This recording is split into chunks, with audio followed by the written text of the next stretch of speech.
ભરૂચ જિલ્લાના આમોદ તાલુકાના ગ્રામ્ય વિસ્તારમાંથી પસાર થતા દિલ્હી મુંબઈ એક્સપ્રેસ વે ઉપર ટ્રિપલ અકસ્માત સર્જાયો હતો। અકસ્માતમાં 2 વ્યક્તિઓના મોત થયા હતા, જ્યારે એક વ્યક્તિની હાલત ખૂબ જ ગંભીર જણાતા ભરૂચ હોસ્પિટલ ખાતે સારવાર હેઠળ ખસેડવામાં આવ્યો હતો। જયસુખભાઈ વનાણી રહેવાસી દાદલપુર, તાલુકો સાયલા, જિલ્લા સુરેન્દ્રનગરની આમોદ પોલીસ સ્ટેશનમાં ફરિયાદ મુજબ આમોદના માતર ટોલ પ્લાઝાથી આશરે 2 કિલોમીટર એક્સપ્રેસ વે પર બોલેરો પિકઅપ ગાડી કે જેનો registration number GJ13AW 6067 RTO registration થયેલ ગાડી પાછળનું ટાયર ફાટતા ડ્રાઈવરે પોતાની ગાડી રોડની સાઈડ ઉપર ન મૂકતા બીજા ટ્રક પર ખોટી રીતે ઊભી રાખી કોઈપણ જાતનું રિફ્લેક્ટર કે ગાડીની પાર્કિંગ સિગ્નલ ચાલુ રાખ્યા વિના આવતા જતા વાહનોને અડચણરૂપ થાય તે રીતે બેફિકર બની ટાયર બદલતી વખતે એક અજાણ્યા ટ્રકનો ચાલક પૂર ઝડપે આવતા બોલેરો ગાડીની પાછળના ભાગે ધડાકાભેર અથાડી ગયો હતો। બોલેરો પિકઅપ ગાડીના ડ્રાઈવરના શરીરના ભાગે ગંભીર ઇજાઓ થતાં સારવાર દરમિયાન તેનું મોત નીપજ્યું હતું, જ્યારે પાછળથી આવતી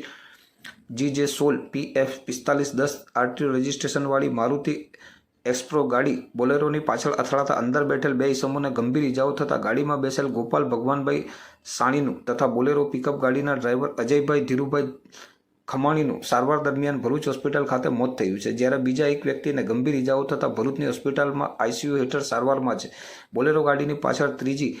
GJ4CR 5524 RTO રજિસ્ટ્રેશનવાળી I-20 ગાડી ધડાકાભેર અથડાઈ હતી, જેમાં ગાડીને મોટા પ્રમાણમાં નુકસાન થયું હતું, પરંતુ ડ્રાઈવરને નાની મોટી ઇજાઓ થઈ હતી અને હાલ તેનો આબાદ બચાવ થયો છે। સમગ્ર ઘટના અંગે આમોદ પોલીસ સ્ટેશનમાં BNS કલમ 125A 125B વગેરે મોટર વ્હીકલ એક્ટ 177 મુજબ પોલીસે ગુનો નોંધી આગળની વધુ તપાસ હાથ ધરી છે।